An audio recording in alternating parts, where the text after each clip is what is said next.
Hello,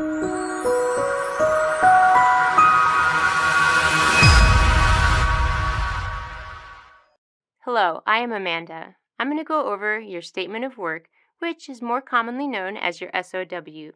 All working customer service professionals should have a copy of their statement of work. If you don't have it, ask for Rita call for a copy of the statement you are currently working on. The statement of work is pretty big, so I will not print it out or anything like that for you guys. I've actually condensed it to 5 things that you definitely need to know. The first thing, looking at your statement of work, will show you when it becomes active. That's when you can actually start servicing and start scheduling yourself with that particular client. The second piece of information on your statement of work that you should definitely know about is the Arise platform usage fee. That's where you will see the $19.75 that Arise charges Verita Call for every working customer service professional like yourself. The third part of your statement of work that you should definitely be aware of is your commitment adherence. Every single client program will have a different set of commitment adherence or rules and requirements which you must meet in order to know how often you actually worked. The hours you have scheduled for, your quality assurance, your average handling time on every call, and your customer service satisfaction. The requirements for that particular client will be on your statement of work. Number 4, and the most important, is your service revenue. What the client is paying you will be on your statement of work. Last but not least, guys, on your statement of work, you want to see the date when your statement of work will terminate. Remember, your statement of work is normally between 3 and 4 months in length, and you will see the start date, which is the activation, like I said prior, and you will see the termination date of your statement of work, so you'll be able to see when that statement of work that you are currently working on will end. I hope you found this information useful. If you don't already have a copy of your statement of work, ask us for the statement so you can see all of this information for yourself. If you have any questions, please contact us or visit our frequently asked question platform. Watch the next part of this video for a more in-depth explanation of how to maintain your SOW. Hello everyone, I'm Nia Newland, and today I want to talk to you guys about how to maintain your SOW. Your SOW is your statement of work, and what this is, guys, this is the independent contract that you will have to sign when you start to service your client. So every client has their own SOW that you will have once you finish certifying for that client.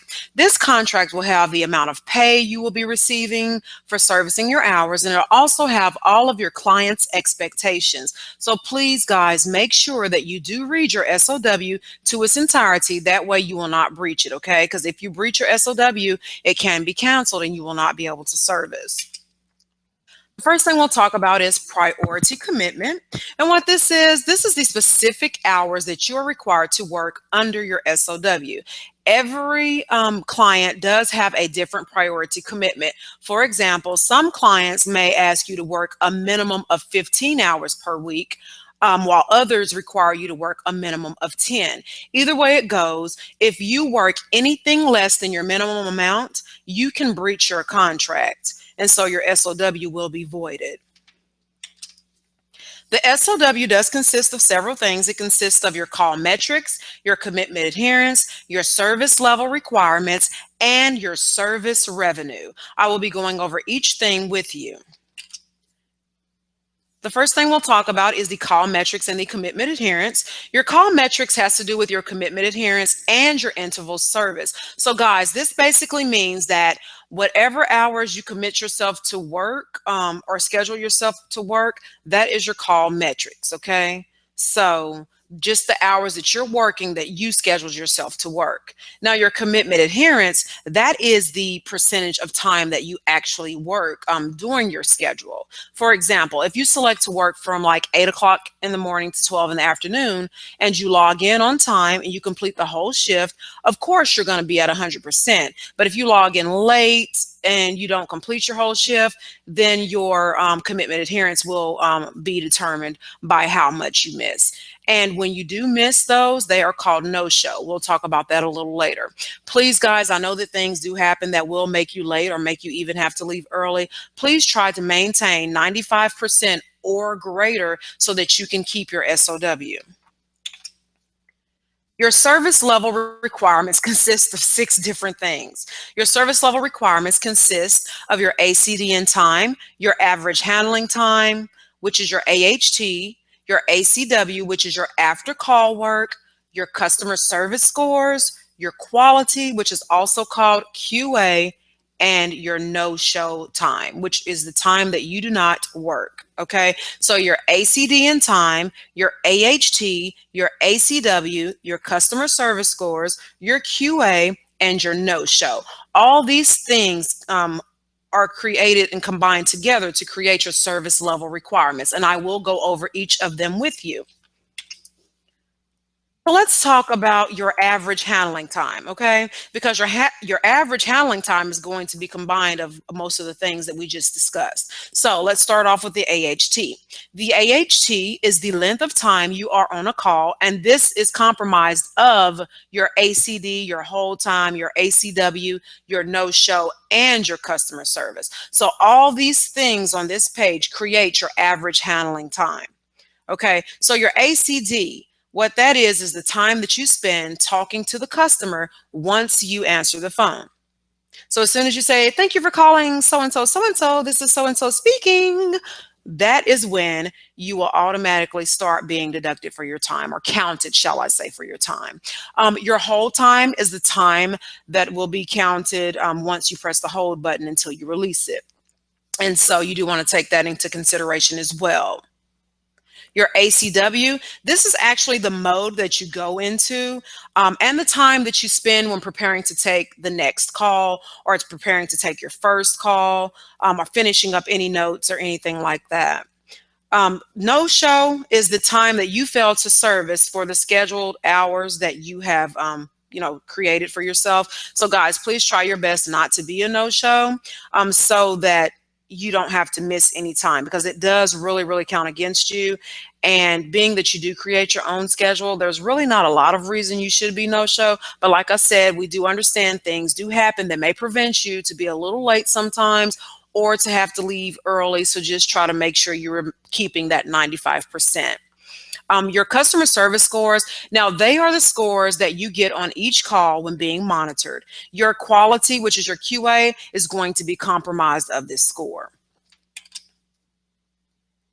Your service revenue is the amount that you will be getting paid. And now that amount that you get paid depends on your client that you choose to service, okay? So to ensure that you do get the highest amount of pay, please make sure that you do follow all of your metric requirements in your SOW.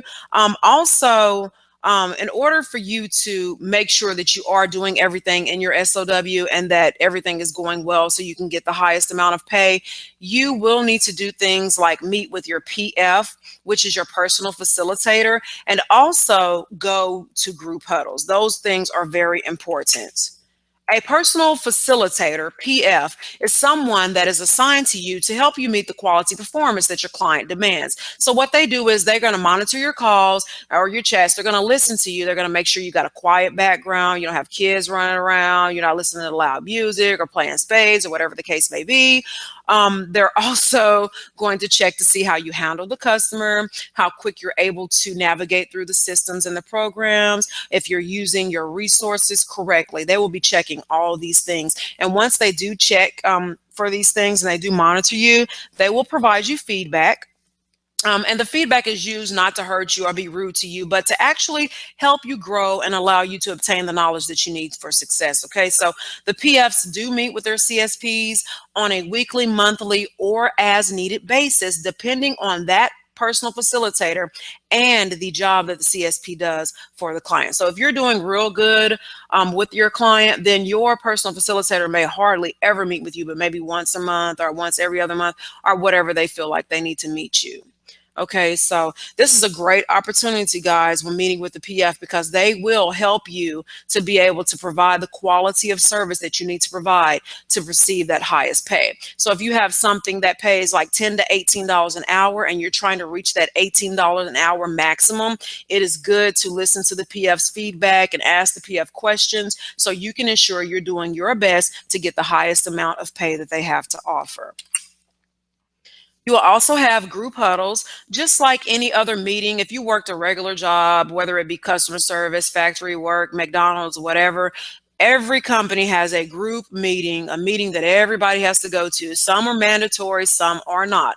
The same thing with group huddles. Some are mandatory, some are not. A group huddle is basically when CSPs meet in an Adobe room for client updates. And what this does is this keeps you guys up to date and alert of any changes that the client may have so that you can, of course, remain successful while servicing them. You'll meet to get information on, like, for instance, like new or discounted products and services that they have, new rules and regulations, how to use new applications and software programs. I mean, there are different things that you'll be using. It could be that they decided to change their script. Whatever the case may be, that it may require a meeting and you may have to attend. So as long as you read your SOW to its entirety, meet with your PF, and go to your group huddles, there is no reason why you should not make the highest amount of pay that your client has to offer.